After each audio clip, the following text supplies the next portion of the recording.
Баршаңызға сәлем.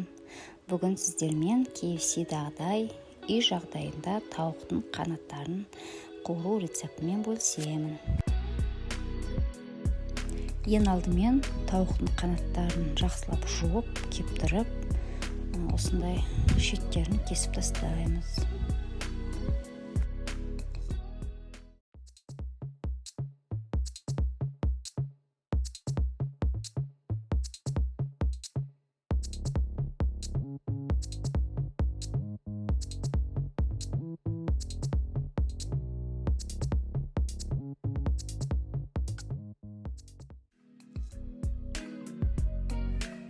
Қанаттардың үстіне енді дәмдеуіштерін саламыз.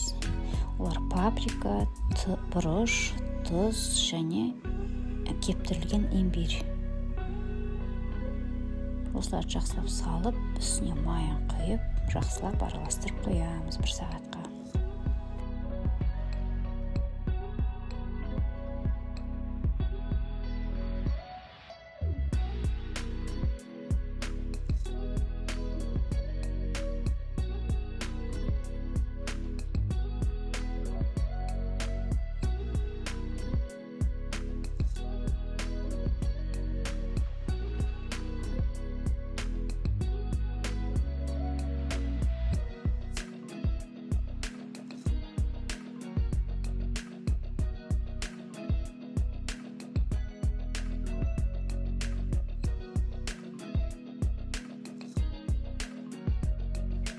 Енді кезекте қазанымызға майымызды құйып, отқа қыздыра береміз. Сол кезде ыдыс алып, екеуіне ұн және бір ыдысымызға жұмыртқа салып, осылай видеодағыдай араластырып қоямыз.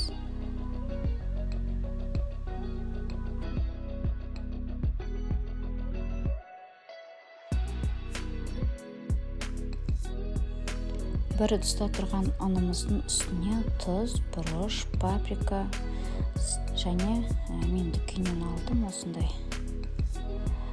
арнайы для хрустящей корочки дейді. Осы дәмдеуішті салдым, ол ащы болып келеді. Мен кішкене тек дәм беру үшін кішкене қостым.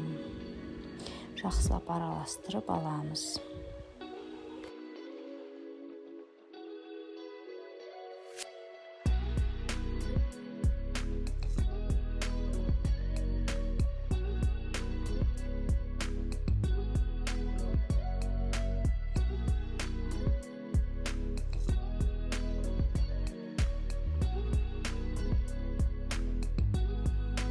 Қанаттарымызды бір-бірден алып, ұнға аунатып аламыз.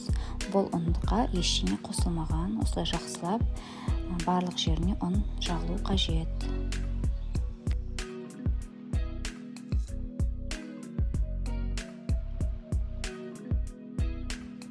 Екінші кезең жұмыртқамыздың үстіне саламыз қанатымызды. Оны да жақсылап осылай аунатып, барлық жеріне жұмыртқаны жағылу қажет.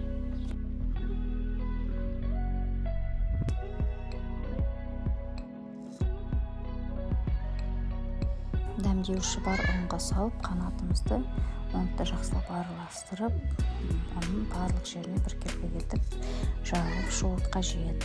Енді бұл жерде айтып кететін бір жайт, майымыз міндетті түрде қатты қызып тұруы қажет.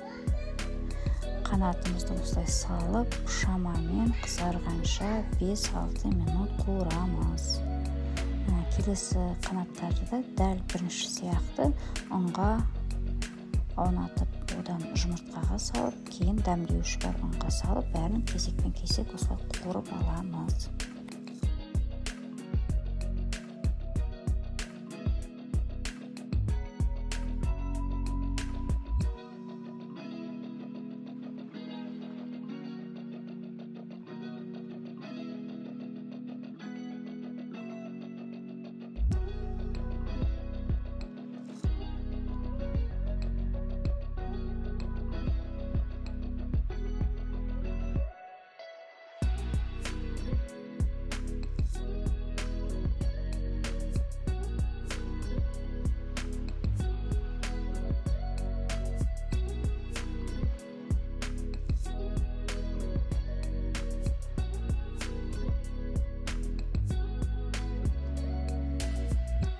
мінекей осылай қызарғанша қанаттарымызды жақсылап қуырып аламыз.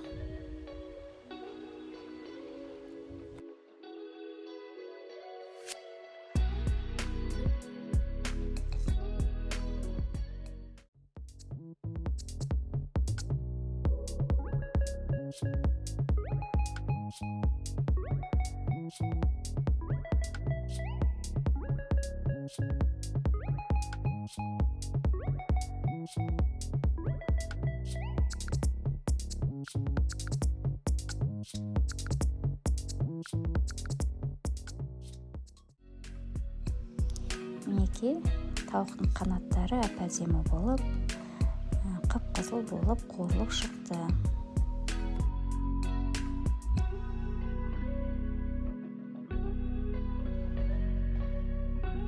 Сіздер де осылай үй жағдайында тауықтың қанаттарын осылай қуырып, отбасыңызды, қонақтарыңызды қуантыңыздар. Сіздермен болған Бес бармақ каналы.